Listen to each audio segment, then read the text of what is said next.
Redmond McWilliams, founder and co-administrator of the Highgate Cemetery Vampire Appreciation Society. I'm here with David Farrant, President of the British Psychic and Occult Society and Highgate Vampire Society respectively. On February the 6th, 1970, the Hampstead and Highgate Express published a letter he wrote describing a grey figure he'd encountered in the vicinity of Highgate Cemetery. In the following weeks, other readers related supernatural accounts of their own. Some expressed incredulity, fear and amusement at the prospect of a ghost haunting the locale. However, another local man insisted what people were seeing wasn't a ghost at all, but something far more sinister, a vampire. So what exactly haunted Highgate? David's here to shed some light on the subject.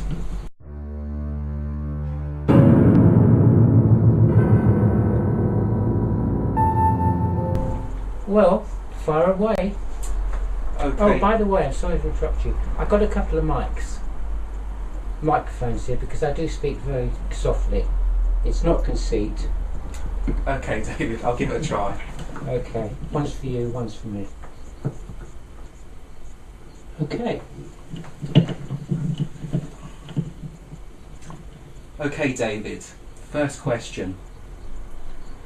When and where did you first hear about the cemetery ghosts, and for that matter, the cemetery's long reputed association with black magic?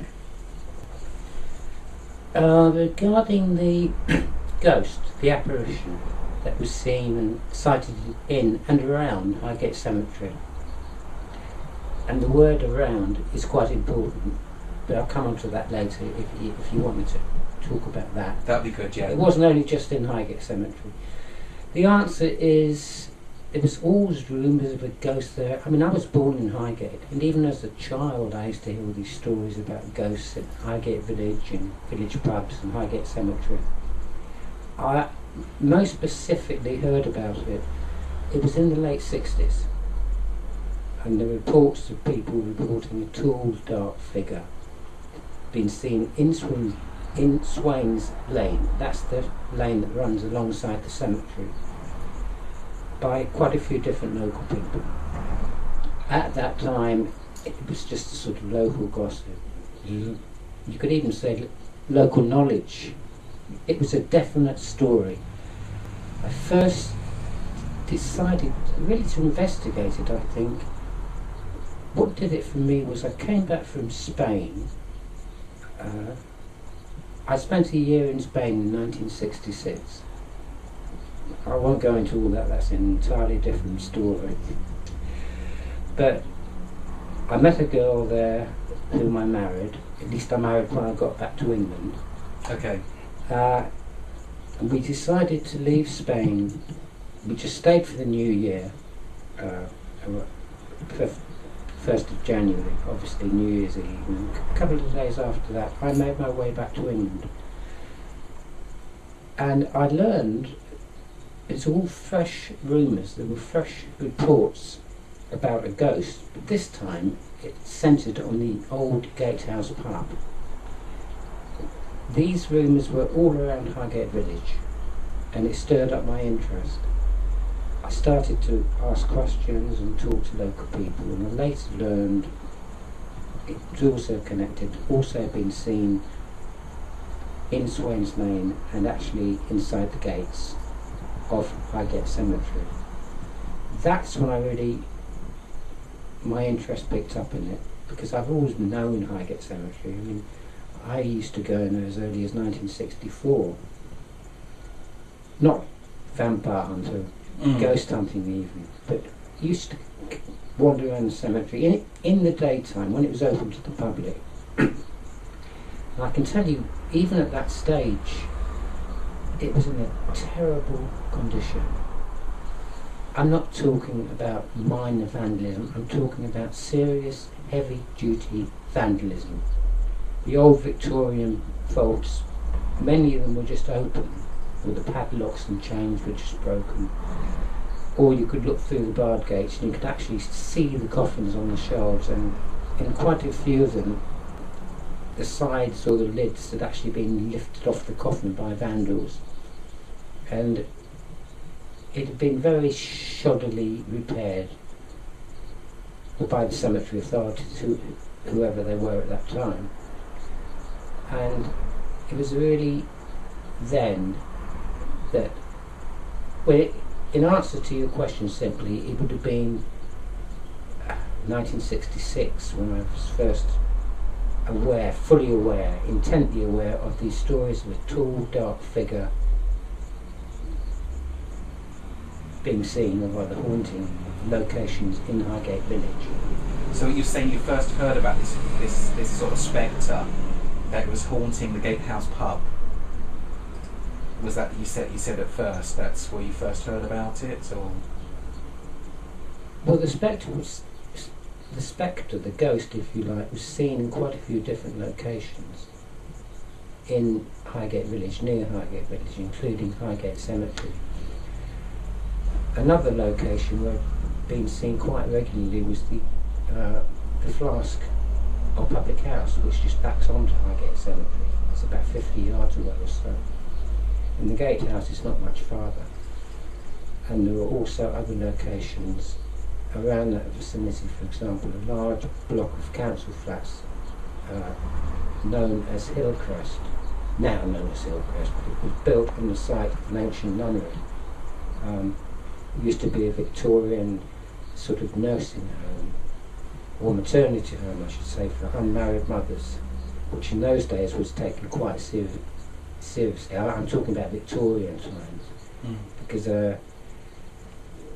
unmarried mothers were sort of a disgrace to society. They hadn't got husbands, they'd had babies out of wedlock, and they used to hide them away in that what was this old convent. It is now known as Hillcrest. And I do know it used to be quite common practice. Yeah. Yeah. But I understand you yourself, or for a time you were practicing as a nurse, weren't you? Yes, I was. So yeah. I don't know if you know. Well, you must know what I'm talking about. I think particularly, my background's from Ireland, and religion played a greater part when it come to unmarried mothers and children born out of wedlock. But I understand in Britain it was not that different, and there was quite a lot of, I suppose, a very different view of things then, and which a lot of unmarried mothers were seen as somehow outcast, yes. Yes. And it was something to be hidden away. Yes. But that was the convent on which stood on the grounds of Hillcrest. So you're asserting, David, that all these sightings of a ghost, they're all the same entity as far as you're concerned, or? I wasn't very sure at the beginning. I'm going into back to the late 60s. I had a feeling they could have been connected, because all the sightings were so similar. Tall, dark figure, and it later became reported as having hypnotic eyes.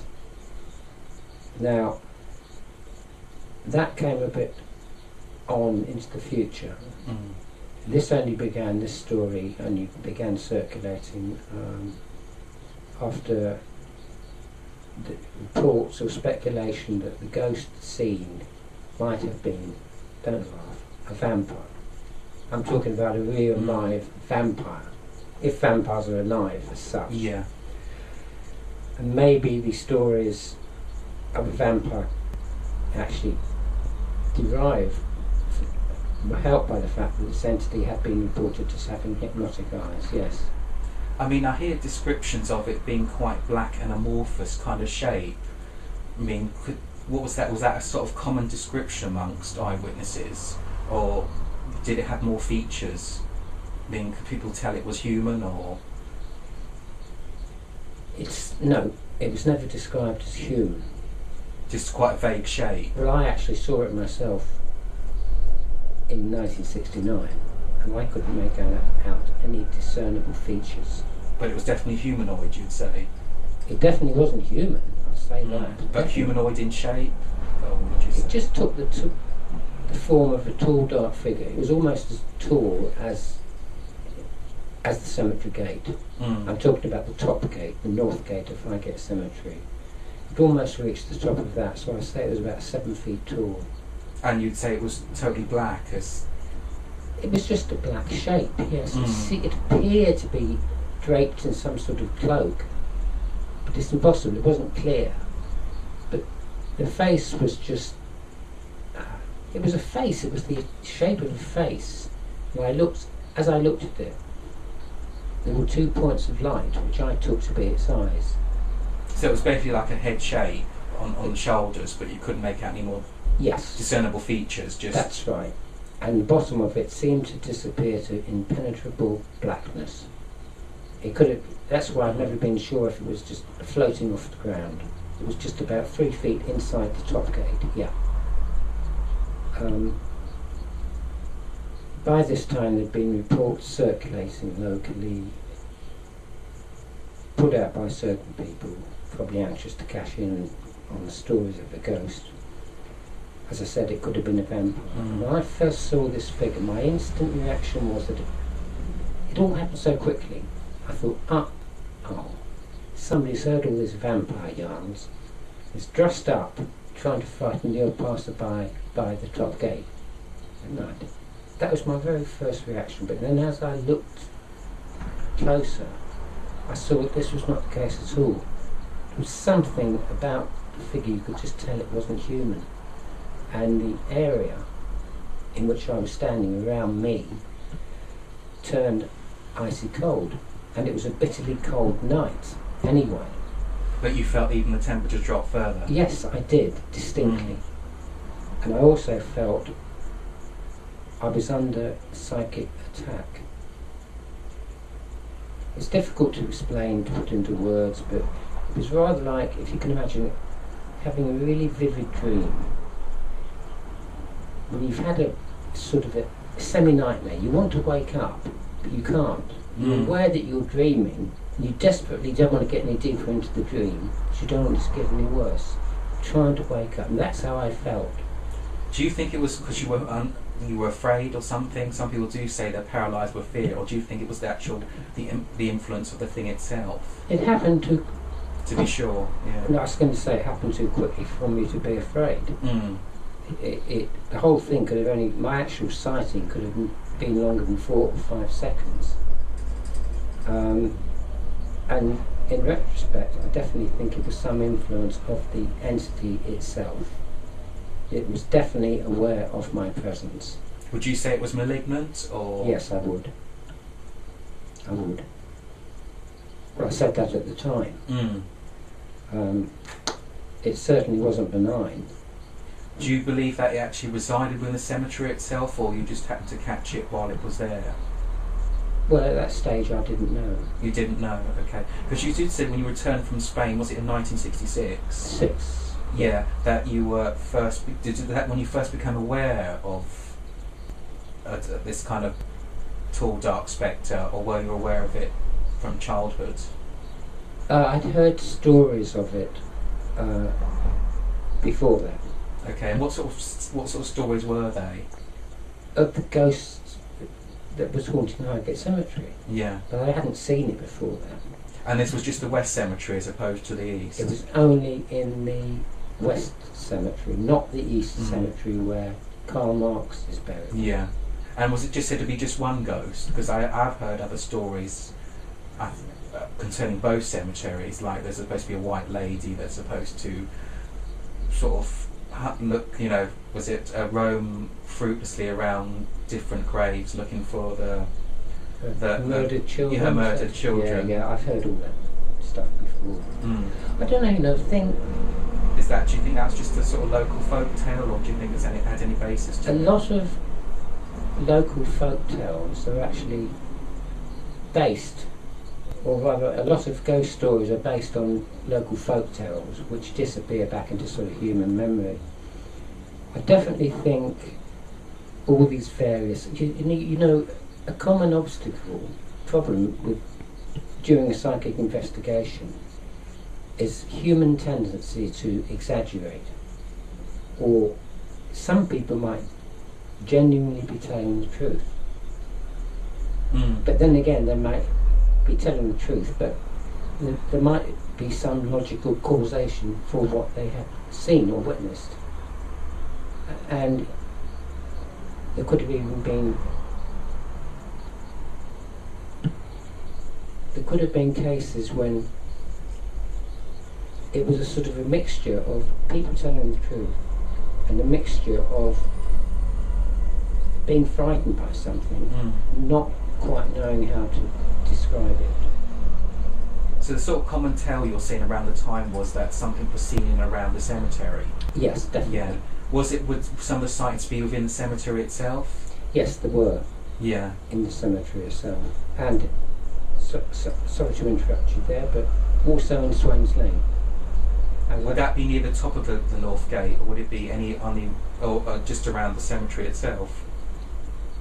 You know, from the main entrance up. From the main entrance, it's towards the top end. Yeah, and any point along there, you'd say that there could be sightings. Well, from the top gate downwards. Yeah. Towards the main gate, which is a good, almost 10-minute walk down a very steep hill. And people were reporting that. More recently, Swains Lane's been associated with reports about people not always seeing a figure, a manifestation, but people reporting, and these have come from quite a few different people, I have them on record. For example, people having a mobile phone with them, with the batteries fully charged, and as they pass an area near the top gate, the batteries go completely dead. And then when they carry on walking again, they suddenly, inexplicably, come to life. And that hasn't just happened to one person, that's happened to quite a few people over the year, dozens. And the same thing happens with film cameras. People go down with a camera, and suddenly they try and take a photograph. See, even not trying to take photographs of the ghost, they're going there as a tourist, or they've been inside the cemetery or the new cemetery, and they try to photograph the architecture for the record, and the batteries just inexplicably die. So there's always been some sort of strange force, if you like, associated with the cemetery and Swains Lane. Would you say that the North Gate was a particular focal point for this entity, or was it just your particular experience, the North Gate? That's where I happened to see the figure. Yeah. And I had gone to the cemetery, incidentally, to look for a logical explanation. I'd heard all these ghost stories. In fact, I'd interviewed 2 people the year before that. And that was the old lady and the accountant? Yeah, the old lady lived on the Holly Lodge estate, which backs onto the far end of Highgate Cemetery. The other person, he was an accountant, yeah, and he'd gone there in his, I think it was in his lunch hour, I'm not sure. But it was in the afternoon anyway, when the cemetery was open to the public. The first person I spoke to, as I said, was the old lady, and she lived on the Holly Lodge estate, and she was walking her dog up Swains Lane. And on this occasion, as she passed the main gate with the dog.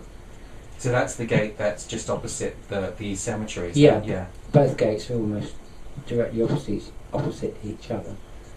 She looks up and she saw the tall dark figure inside the main gate, and she said it seemed to be glaring at her. She had the impression it was malignant.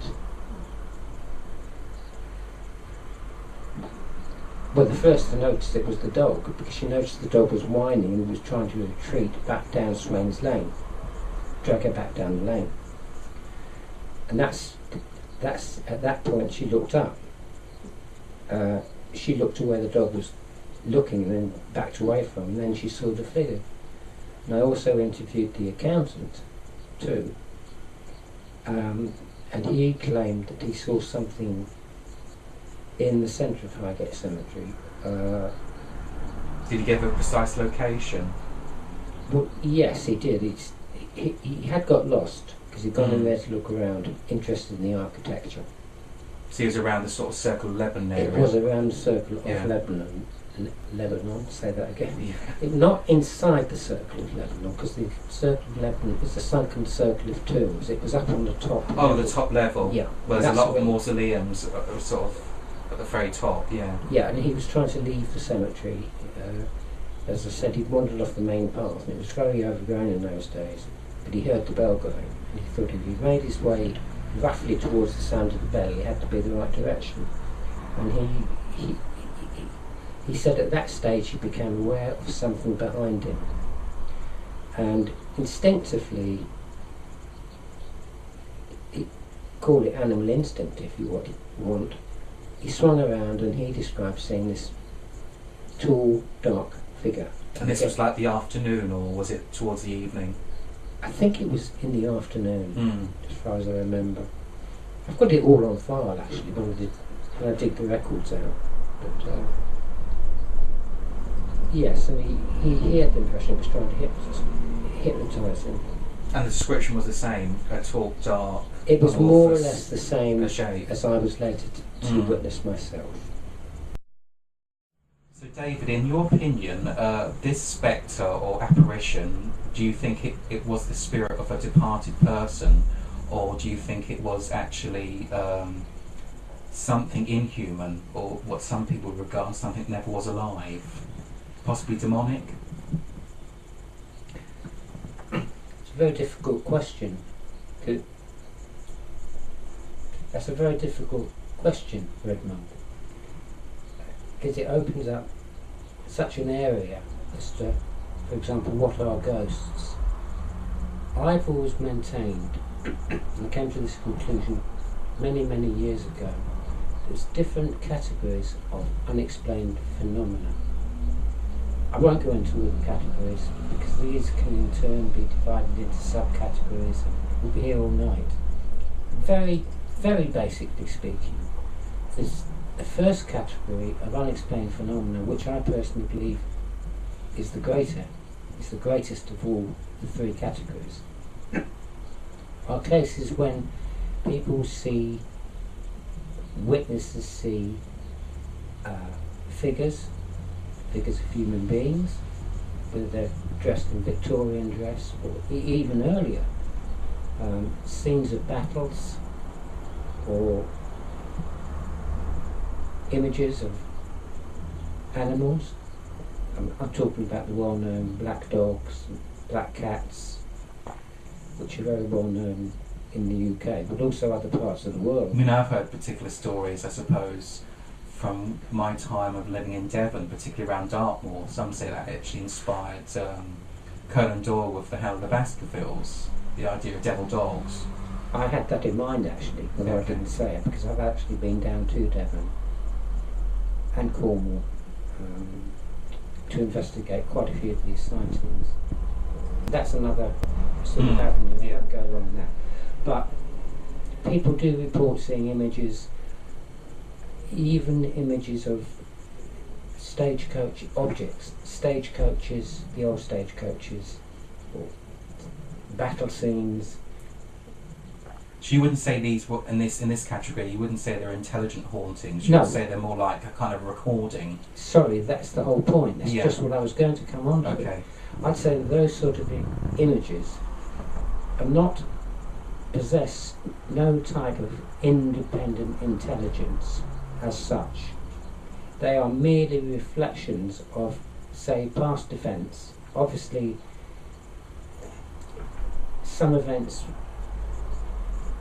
may have taken place under circumstances of extreme tragedy or emotion. Like you say, in a battlefield, kind of. Well, thing. exactly, yeah, because people are being wounded and killed, slain, and obviously you can't get a more emotional scene than that, with fear and all the rest of it coming into it, so maybe that is also conducive, potent emotions, whether they're coming from human beings or whether they're coming from even animals. So you're saying that kind of leaves an imprint, so to speak, into the environment? Something like that. Mm. What I'm basically saying is that these images, when they're seen, don't possess any type of independent intelligence. Mm. They are not the spirits of departed people. They are just images which are seen, and I should add here, under the right circumstances. That means that they are seen by all sorts of people. It does appear that the more sensitive a person is, the more likely they are to sort of come into tune with them.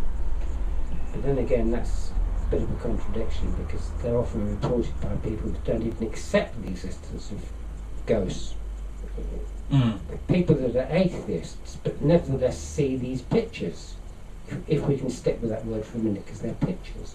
Just like a television picture is a Yeah. picture, it's invisible, it's not really there, but you can still see it. I said under certain conditions, because it does seem to be common that for these images to replay themselves, certain conditions are necessary, especially climatic conditions. Now, especially for the element of water, a lot of these sightings, ghosts if you like, whatever they are, seem to have occurred or do occur in the vicinity of water. If it's not physical rain or a physical river or a physical lake, there might be an underground stream, which you discover upon further investigation. Mm. And more than that,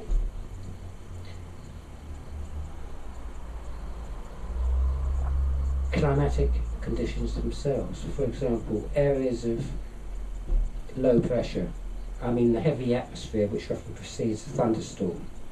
Though it's not actually raining, the air is full of damp and moisture. And I've investigated so many cases over the years, and I've found out, we've checked out, we've spoken to people, and we find out that there is somehow within the element of water. That seems to be a very important factor, which in fact I've written about this many years ago. My article was called Ghosts, the Water Connection, with a question mark. Because I wasn't telling people, I was just putting It's it just forward. positing a particular sort of plausible theory to sort of explain. More I was maybe. positing observation. Okay. There's a second category of unexplained phenomena, which, you know, are commonly known as the poltergeist. Sorry if I'm telling you, or people watching this, the obvious. Everybody knows what they're supposed to be or do. I mean, they're categorised as inhuman in the sense that they're not believed to be the spirit of a living person. They're categorised as having some sort of intelligence that try to affect their human counterparts. But quite a basic one. Yeah. Yes. Yeah. But they tend to move objects that often have an effect on human beings, maybe even moving them when they're asleep, or throwing them out of bed in some cases, or causing them to levitate, but they are extreme cases. Poltergeists do, it seems, have the power, or whatever they are, to move material objects, such as bottles flying off shelves, doors opening inexplicably, gas taps turning themselves on and off. When the people swear, they haven't caused it. Yeah. They might have gone to bed, and in the morning the kitchen gas is turned on full. So they make a point when it's happened once, just in case, they make sure it's definitely turned off, and lo and behold, it happens again. Would you say those kind of events, some people have their theories, sometimes you get these events, sometimes families where they have young teenagers, or people that are entering puberty, or young women? I think there's a lot of truth in that. I mean, they say it's some kind of, they always say this, when you get neurology and all the things that investigate the function of the brain, they say it's about 90%, so I mean, I don't want to try to misquote, but they say so much we don't really understand about the human brain. And some say it's, in some people, it's like a latent TK, what they call telekinetic ability. Unconscious, but... It's still there. Yeah. I mean, in cases of telekinesis, people can actually move objects themselves. It has been known to be done. But I think it's very important what you say about the state, or rather the state of the human mind not being understood. Mm. You know, people often put this down to whoever we happen to read about or rely on, as they do, the students do in the colleges. Jung, Freud. Yes, the unconscious mind. Yes, but the difference is here that Freud, people, followers, if you like the word, or adherents, or follow his doctrines, basically believe there was a conscious mind, a subconscious mind, and an unconscious mind. Yeah. There was no room for anything else. Basically, the I, the ego, and the superego. Yes. Yeah. But there was no room for anything else. No. To teach it, yeah, fair enough. Jung was slightly different. I think a far more insightful person, or was, in that he understood the possibilities of an unconscious mind. That is, human consciousness, which is somehow connected. Oh, well, they call it collective unconsciousness. Yes. Now, we often think, because as human beings, we are so conceited. I'm sorry, I don't mean you personally. It applies to myself. It applies to the majority of people. My mind isn't connected to anything. It is my mind, I'm in control of it. I have a conscious mind, which I'm aware of, I'm awake, I can see people, I can eat, I can write, I can think. Or I have a subconscious mind, which, according to Freud or other people like that, whether dead or living, is the causation of all sort of deeper consciousness, if you like, dreams. Do you think in some ways this is linked with some people say about race memory, in which there's somehow in all of us is a kind of repository, not just of living collective intelligences or human minds, but also those that have passed on? Some people say, like, just as we inherit our genes from our parents, we also, and obviously go from our ancestors. Some say that thought ideas are actually also there somewhere. I do accept the existence of a universal consciousness, and there's so much contained in that. Genes, they are more or less physical things, are they not? Yeah. They're more or less biological.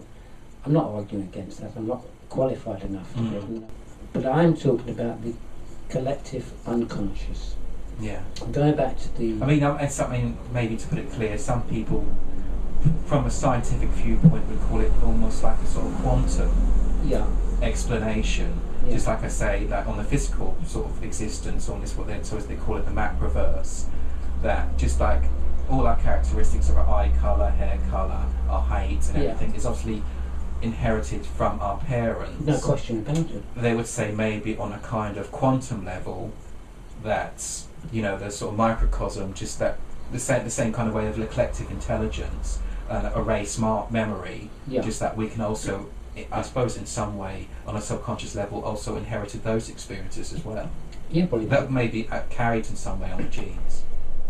Yes, that makes perfect sense, because if you can inherit something biologically or physically, then why can't you inherit traits, or rather something mentally, a trait, an attitude, a type of being?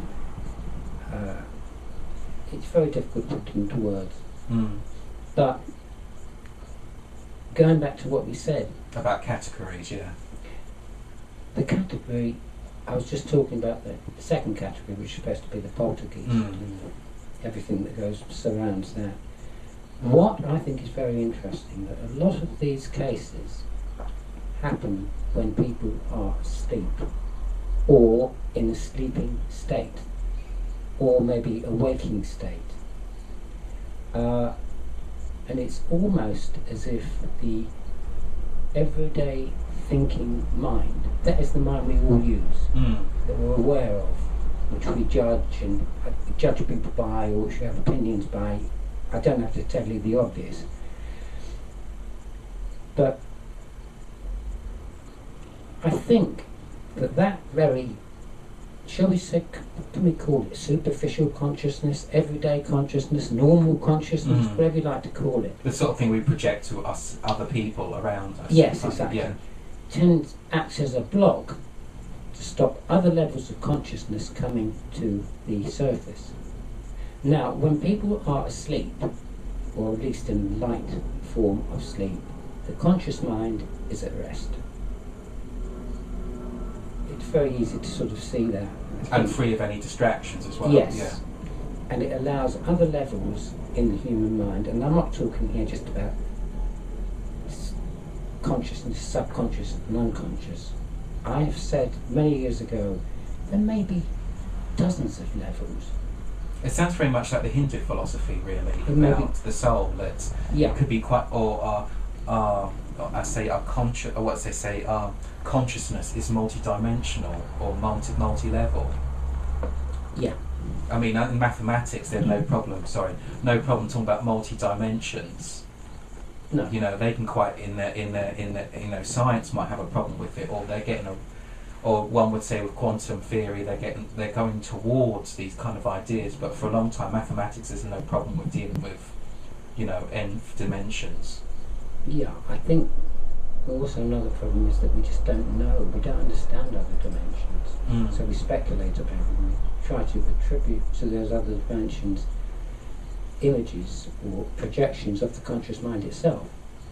Could you say in many ways that we have a kind of multi-dimensional mind, but you're saying in many ways it's a self-protecting one? Yes. We somehow filter out all this information because I suppose it just would send us crazy. I suppose it would. Yeah. It would overload people. Just thinking about it overloads me. I mean, can you imagine all the animosity, all the hatred, all the vindictiveness that goes on in this world? Not only amongst people outside of prison. It's not just happens to people who go to prison, Yeah. I'm talking about people that never go into prison in their life, such as the politicians. Yeah. Maybe with the exception of John Stonehouse. And bankers. And bankers, yeah, they seem to have escaped it somehow. But getting back to what you're saying, no, the conscious mind actually acts as a barrier to other levels coming to the surface. Sleep negates this barrier. And again, depending on how sensitive a person is or how developed they are, put it like that, they can actually cause poltergeistic activity themselves without realising that they're doing it. In other words, the gas taps turning themselves on and off, effect upon electrical systems, objects flying off shelves, light bulbs fading. I've witnessed that myself. Or it could be something quite subtle, maybe, like somebody's left their keys down and then they find them in their coat pocket. Yeah, after they've been looking everywhere for it, and they might think, but logically they'll just say to themselves, I must have put it in the coat pocket and forgot. But part of them feels sure that they left it on the table. There are a lot of instances like that. Objects disappear and all of a sudden they just reappear. And just as you explained, people are absolutely convinced, they're sure that it wasn't there before, and suddenly it's there. Don't ask me to explain that, I can't. I really can't. But that is surely, as far as I'm concerned, takes up a very high percentage of the categories that I was discussing. The first category I've explained, the second category we all put down to poltergeist. So the first category, basically, in its essence, is really like you would say, like a stone tape recording. It's just an event that's almost like caught, I suppose, on videotape, but it's the local environment and certain conditions activate it. Yes. Yeah. I think there's a lot of truth in that theory about stone tapes, because a lot of stone.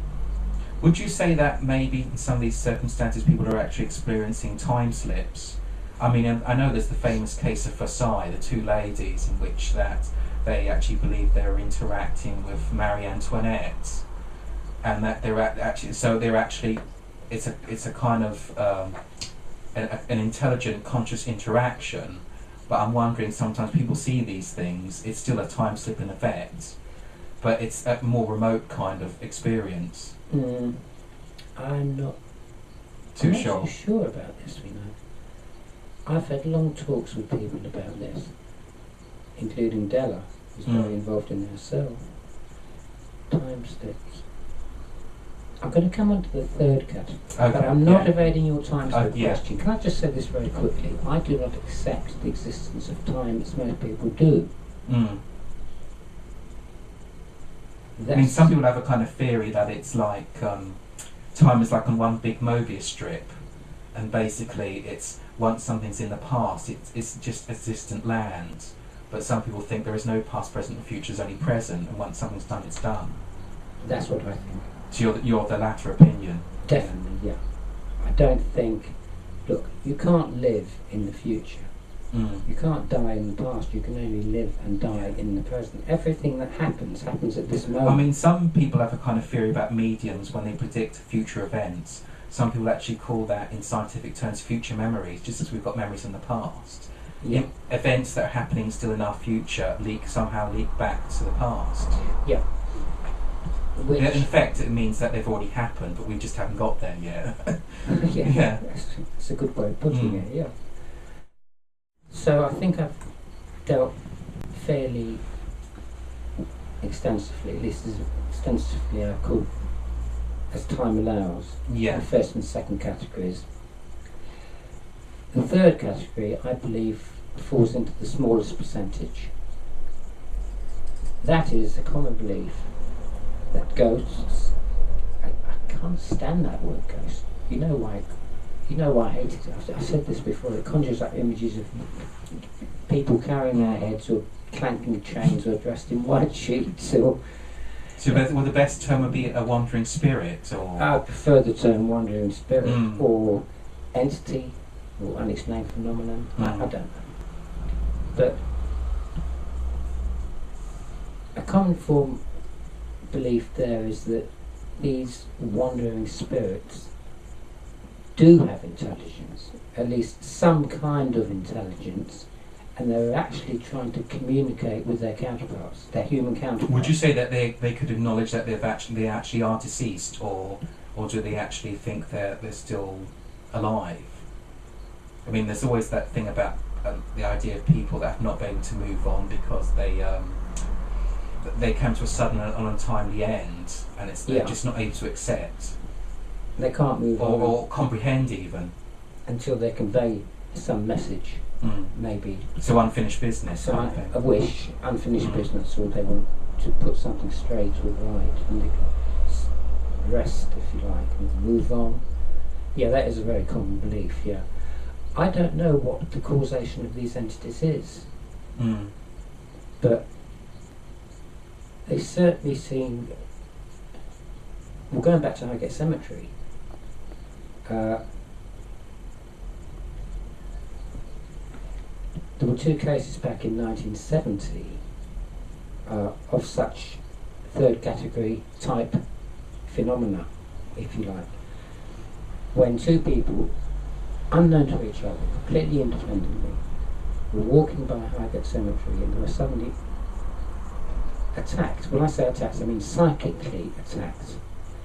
One was a nurse, and she was on her way back to the hospital, I believe, where she used to work in Archway, and she was suddenly thrown to the ground. That's the Whittington, isn't it? Yes, that was the Whittington. Thrown to the ground with quite considerable force, and in fact so much so that her knees were grazed, obviously her tights were torn, and she grazed her elbows. And just before that, she suddenly aware of a tall, dark figure, and she just felt an invisible force push her really heavily to the ground. And luckily, at that moment, a car came along. There wasn't much traffic that time of night, and the figure literally disappeared in the glare of the headlights, the car headlights. So she was of the opinion that she saw the figure, but it didn't seem to actually touch her. She just felt an invisible force then throw her to the ground. That's correct. Yeah. Okay. It didn't touch her. It didn't try to strangle her. It just threw her with force to the ground. Car came along and it vanished. She saw it vanish. The headlight shone on it. It just disappeared.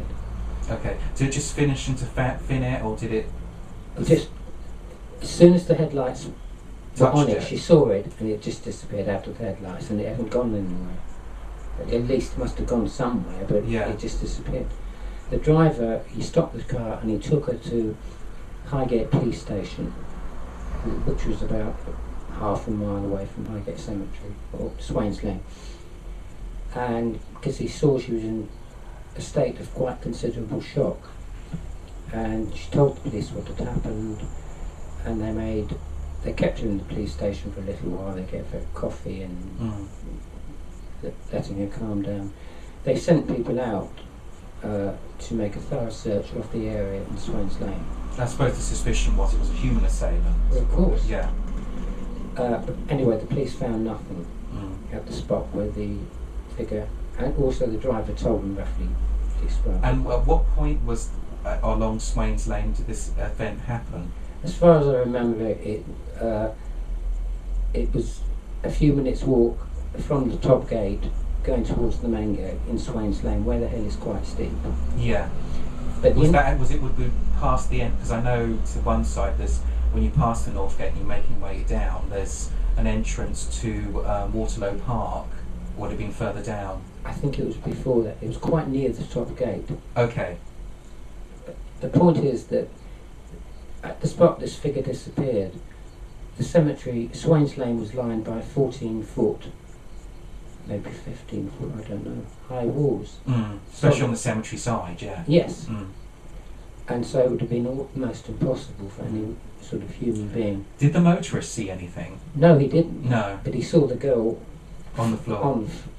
Did he actually see her fall, or did he just see her when the car approached? Did he see her just on the ground? No, he saw her actually after she'd just been thrown to the ground.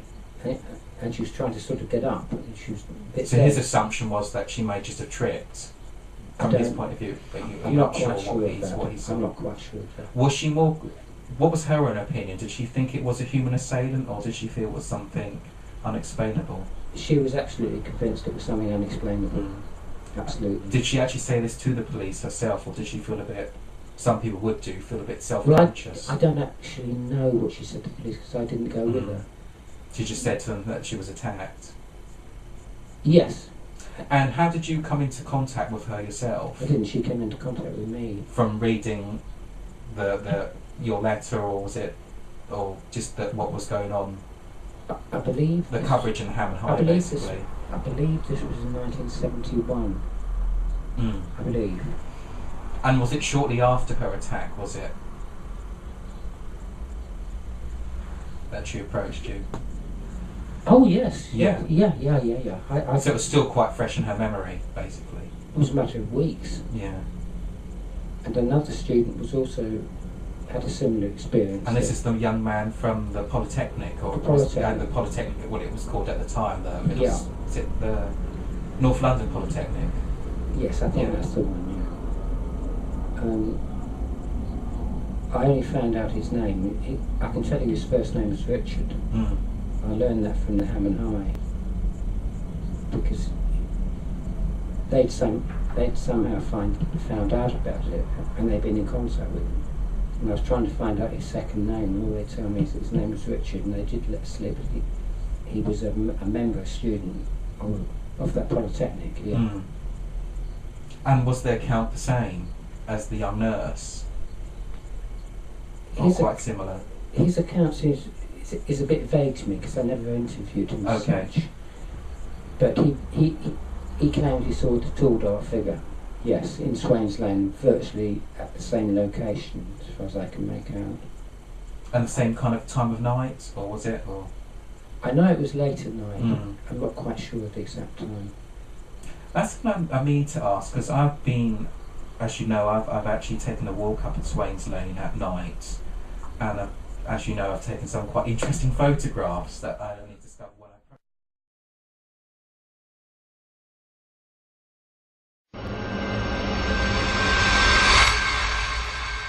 when it was open to the public. And I can tell you, even at that stage, it was in a terrible condition. I'm not talking about minor vandalism, I'm talking about serious, heavy-duty vandalism. The old Victorian vaults, many of them were just open, or the padlocks and chains were just broken. Or you could look through the barred gates and you could actually see the coffins on the shelves, and in quite a few of them, the sides or the lids had actually been lifted off the coffin by vandals. And it had been very shoddily repaired by the cemetery authorities, whoever they were at that time. And it was really then that, well, in answer to your question simply, it would have been 1966 when I was first aware, fully aware, intently aware of these stories of a tall, dark figure being seen of other haunting locations in Highgate village. So you're saying you first heard about this sort of spectre? Some expressed incredulity, fear and amusement at the prospect of a ghost haunting the locale. However, another local man insisted what people were seeing wasn't a ghost at all, but something far more sinister, a vampire. So what exactly haunted Highgate? David's here to shed some light on the subject.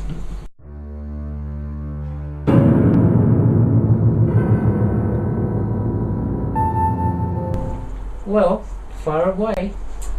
Okay. Oh, by the way, I'm sorry to interrupt you. I've got a couple of microphones here because I do speak very softly. It's not conceit. Okay, David, I'll give it a try. Okay, one's for you, one's for me. Okay. Okay, David. First question. When and where did you first hear about the cemetery ghosts, and for that matter the cemetery's long reputed association with black magic? Regarding the ghost, the apparition that was seen and sighted in and around Highgate Cemetery, and the word around is quite important, but I'll come on to that later if you want me to talk about that. That'd be good, yeah. It wasn't only just in Highgate Cemetery. The answer is, it was always rumours of a ghost there. I mean, I was born in Highgate, and even as a child I used to hear all these stories about ghosts in Highgate Village and village pubs and Highgate Cemetery. I most specifically heard about it.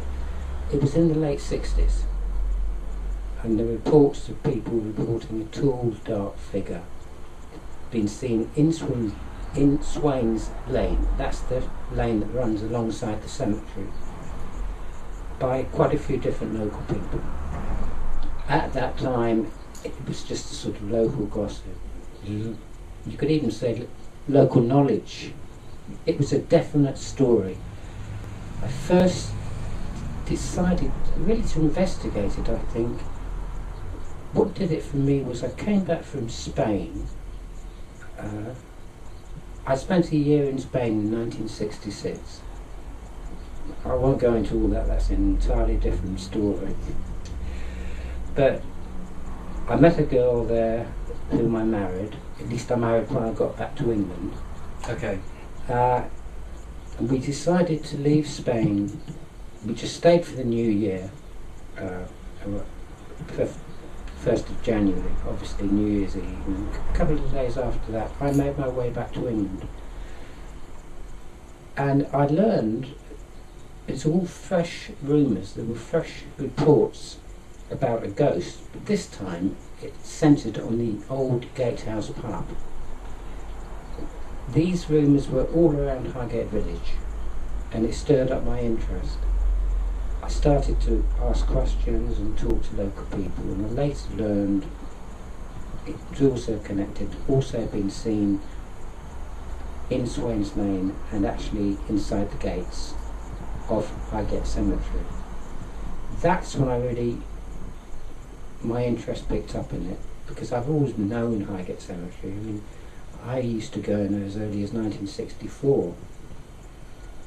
Not vampire hunter, ghost hunting even, but used to wander around the cemetery in the daytime.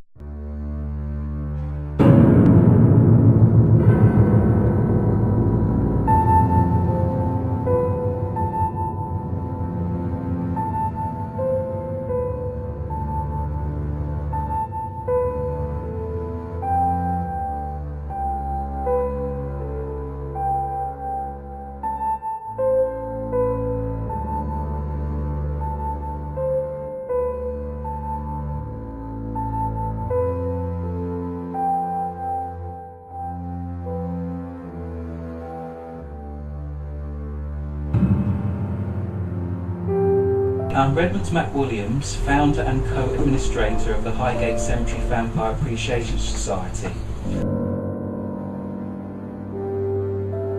I'm here with David Farrant, President of the British Psychic and Occult Society and Highgate Vampire Society respectively. On February the 6th, 1970, the Hampstead and Highgate Express published a letter he wrote describing a grey figure he'd encountered in the vicinity of Highgate Cemetery.